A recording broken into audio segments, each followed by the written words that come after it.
Okay, YouTube, project of the day today, we're going to make a hydraulic thumb. This is the second thumb I've made from this CAD design. Quite a long time ago I made another hydraulic thumb for a John Deere, I believe it was a 35D. So I cut out two patterns, or two sets of this pattern for the thumb, and finally got some downtime and gonna go ahead and put the hydraulic thumb on my machine.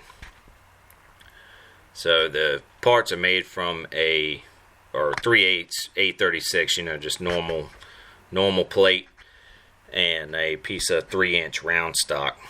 Here I'm using a burnishing tool to remove the rust. Like I said, this is all made from scrap plate that was laying around, left over from other jobs, and the big piece of 3-inch round stock one of my neighbors dropped off when he was moving, and just had to get it out of his shop. So all leftover parts, and we're going to put them to good use.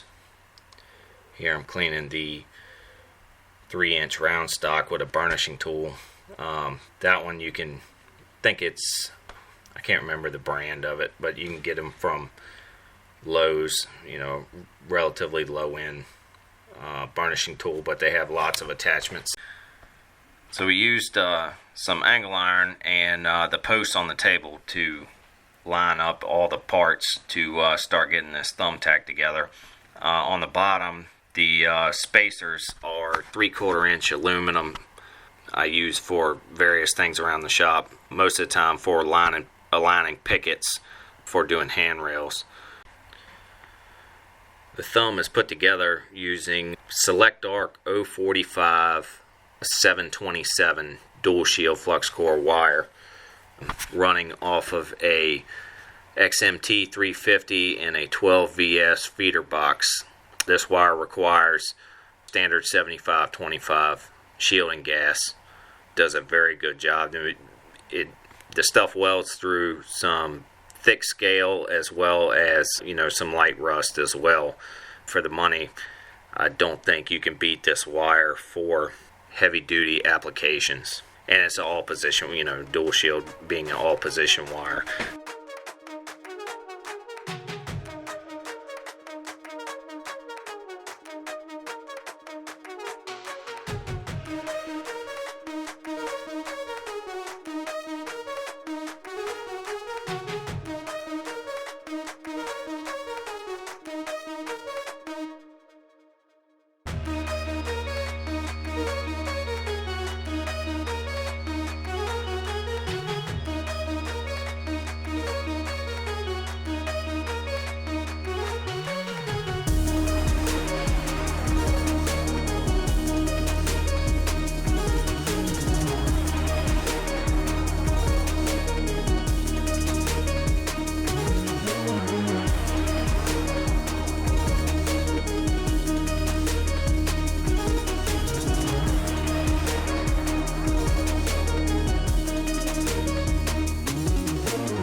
Alright, I started turning this 3-inch stock to make an alignment pin.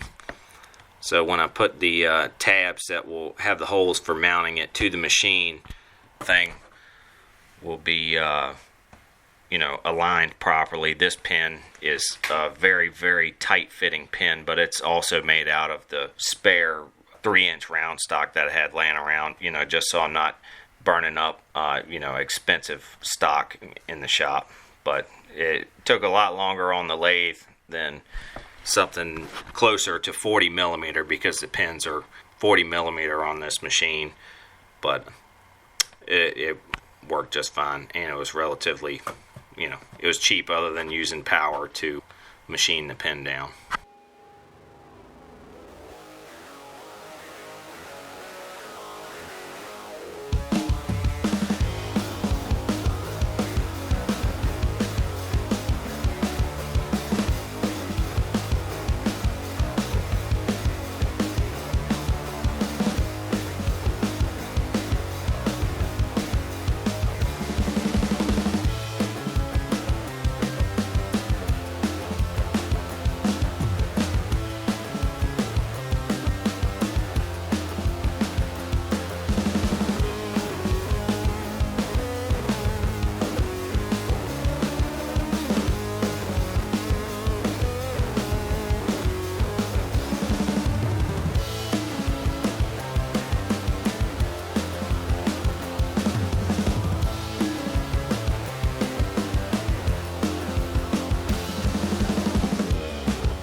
These brackets were a little bit too wide due to the fact of this thumb mounting on the same pin that the bucket mounts on, whereas with the original design the thumb had its own mounting pin that mounted on the boom versus mounting on the same pin as the bucket. So therefore I had to cut these off.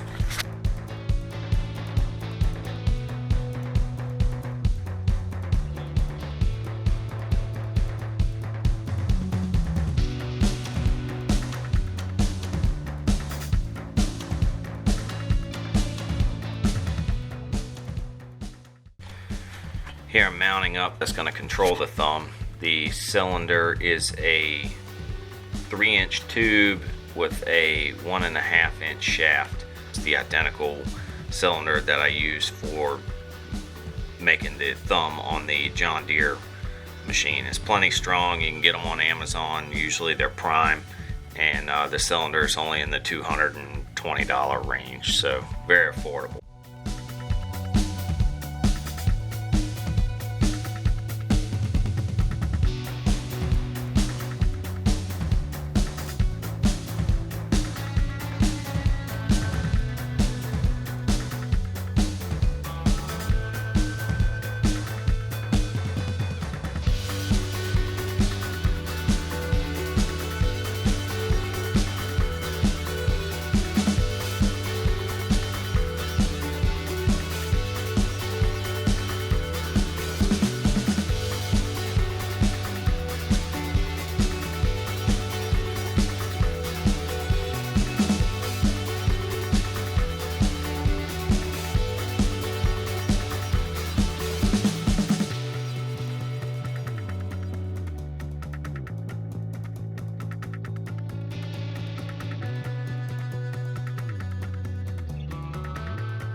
So within 5 minutes of using the thumb in the old configuration, it folded up right in this area while I was picking up a little tiny palm or pine tree. So what I did here was remade these sections. Well, pretty much everything from here back is all brand new. This is made out of some 3/4 inch plate that I had laying around, as well as this reinforcement right here. Also, I made these reinforcement caps longer.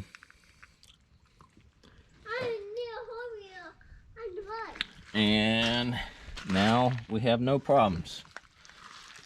Very strong.